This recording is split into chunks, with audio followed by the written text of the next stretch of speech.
Students, आज मैं आपको सिखाने जा रही हूँ वैदिक मैथ से square root of a perfect square कैसे निकालते हैं। हमें कोई स्क्वायर दे रखा है परफेक्ट स्क्वायर और हमने उसका स्क्वायर रूट निकालना है।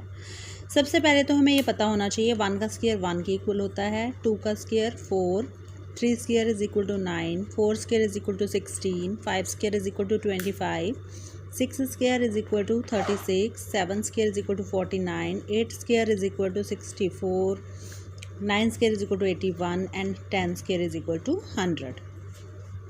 अगर 1 का स्क्वायर 1 के इक्वल है तो 10 का स्क्वायर क्या होगा 100, मतलब इससे 2 जीरोज़ का दूरी है। 2 का स्क्वायर 4 है तो 20 का स्क्वायर क्या है 400, यहाँ पे भी ये 4 है तो ये 400 मतलब 2 जीरोज़ की दूरी है, ठीक है, 100 की दूरी है मतलब। और ये 9 है तो ये 900 है, ये 2 जीरोज़ एक्स्ट्रा आ रही हैं इसमें। तो हमने क्या करना है 1024 का स्क्वायर रूट निकालना है। तो सबसे पहले हमने क्या देखना है कि जो 1024 है कौन से दो नंबर्स के बीच में आ रहा है।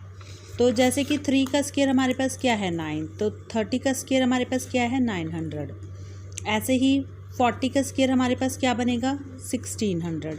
तो जो ये 1024 है ये 900 और 1600 के बीच में है, मतलब कि जो भी हमारे पास परफेक्ट स्क्वायर आएगा, स्क्वायर रूट आएगा, वो 30 और 40 के बीच में आएगा।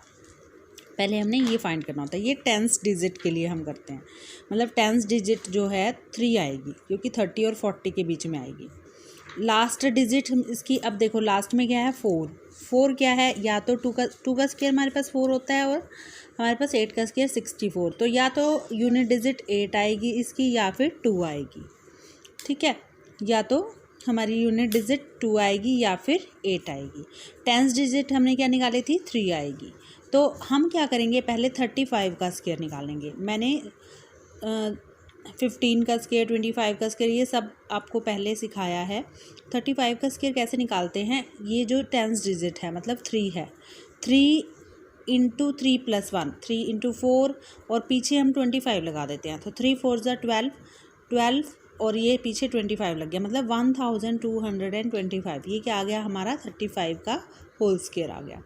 अब 1225 जो है हमारा 1024 से बड़ा है, मतलब कि जो इसका स्क्वायर रूट है 38 नहीं हो सकता, इसका स्क्वायर रूट क्या बनेगा हमारे पास 32 बनेगा क्योंकि ये नंबर इससे छोटा है। नेक्स्ट इज 784 का स्क्वायर रूट निकालना है हमने। तो 10 का स्क्वायर हमारे पास क्या होता है 100, 20 का स्क्वायर 400, 30 का स्क्वायर 900। अब 784 जो है 400 और 900 के बीच में है, मतलब जो 10th डिजिट बनेगी, दहाई का अंक बनेगी 2 बनेगा। 20 से 30 के बीच में मतलब 21, 22, 23, 24, 25, 26, 27, 28 और 29 यही हो सकता है। तो क्या बनेगा दहाई का अंक क्या बनेगा हमारे पास 2 ही बनेगा। यूनिट डिजिट क्या बनेगा 4 है। 4 क्या होता है, या तो 2 का स्क्वायर 2 2 ज़ा 4, 8 का स्क्वायर 64 या 2 बनेगा या फिर 8। सेम वही प्रोसीजर, क्योंकि 20 से 30 के बीच में है, पहले हम 25 का स्क्वायर निकालेंगे। सेम वही फॉर्मूला 2 इंटू 2 + 1 मतलब 2 इंटू 3 6, पीछे 25 लगा दो क्या बन गया 625। अब क्या है 625 जो है वो 784 से छोटा है, मतलब कि जो इसका स्क्वायर रूट बनेगा वो 22 नहीं हो सकता, क्या बनेगा उसका स्क्वायर रूट 28 बनेगा। नेक्स्ट इज 7569 का स्क्वायर रूट फाइंड करना है हमने। सबसे पहले तो 80 का स्क्वायर क्या होता है हमारे पास 6400, 90 का स्क्वायर 8100, हमारे पास था 7569। ये हमारा 6400 और 8100 के बीच में है, मतलब 10th डिजिट क्या बनेगी हमारी 8 बनेगी। 81 से 89 के बीच में आएंगे ना नंबर्स। यूनिट डिजिट क्या होगी 3 3 ज़ा 9, 7 7 ज़ा 49, या तो 3 बन सकती है या फिर 7 बन सकती है।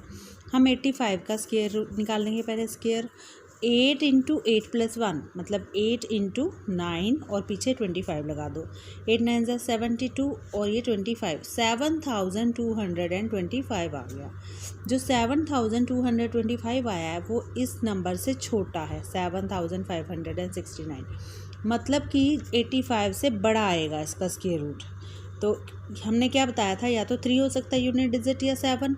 तो ये बनेगा 83, वो तो हो नहीं सकता क्योंकि ये इससे छोटा आ गया था। तो क्या बनेगा इसका स्क्वायर रूट 87 बनेगा। नेक्स्ट क्वेश्चन इज 3721 का स्क्वायर रूट हमने फाइंड करना है।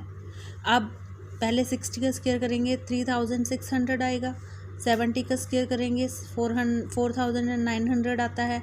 तो 3721 इन दोनों के बीच में आता है।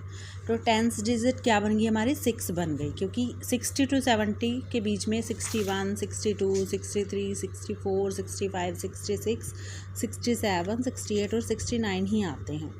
तो टेंथ डिजिट क्या बन गई, दहाई का अंक क्या बन गया 6 बन गया।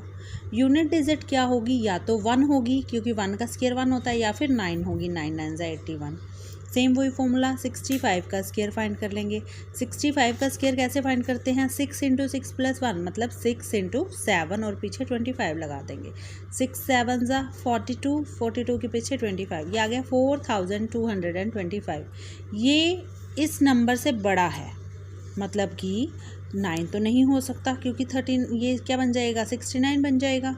तो इसलिए हमारे पास क्या बनेगा, स्क्वायर रूट ऑफ 3721 61 बन जाएगा। लास्ट सम क्या है हमारे पास 2304। तो 40 का स्क्वायर हमारे पास 1600 होता है, 50 का स्क्वायर 2500। ये जो है इन दोनों के बीच में लाई करता है। तो टेंथ डिजिट क्या बन जाएगी हमारे पास 4 बनेगी, 40 से 50 के बीच में, मतलब टेंथ डिजिट 4 आएगी। अब यूनिट डिजिट क्या हो सकती है, या 2 हो सकती है या 8 हो सकती है। तो हम 45 का स्क्वायर फाइंड करेंगे। 4 × 4 + 1 मतलब 4 × 5 कितना हो गया 20, और पीछे 25 लगा दिया, ये आ गया 2025। तो ये जो है इससे छोटा है, तो 2304 से, मतलब कि तो ये 45 से बड़ा ही आएगा स्क्वायर रूट। तो क्या बन जाएगा, या तो यूनिट डिजिट 2 होनी थी, फिर तो 42 बन गया, बट वो पॉसिबल नहीं है। तो इसलिए स्क्वायर रूट क्या बनेगा इसका 48 बनेगा। सो आई होप स्टूडेंट्स कि ये स्क्वायर रूट की टेक्निक तुम्हें अच्छे से समझ में आई होगी। Thank you and have a nice day.